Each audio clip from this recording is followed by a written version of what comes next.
रोजचे प्रतिबिंब 9 जुलै. मी फक्त एक साधन आहे. नम्रतापूर्वक आम्ही परमेश्वराला आलवली की त्याने आमच्यातील बारीक-सारीक स्वभावदोषसुद्धा दूर करावेत. 12 पायऱ्या व 12 रूढी. पान नंबर 70. इंग्रजी. नम्रता हा विषय कठीण आहे. स्वतःबद्दल कमी विचार करणे म्हणजे नम्रता नव्हे, तर नम्रता म्हणजे काही गोष्टी मी व्यवस्थित करतो हे सत्य स्वीकारणे व त्याच्या सदिच्छेने व आनंदाने स्वीकार करणे हे आहे. माझ्याद्वारे जे होऊ शकेल तेच देव माझ्यासाठी करतो.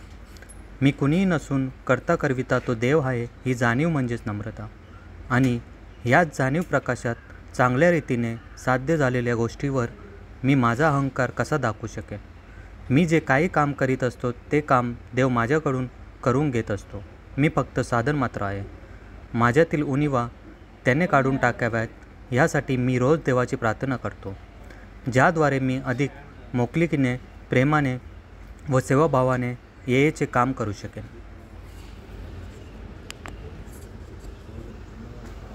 अभी डेली ये करना है।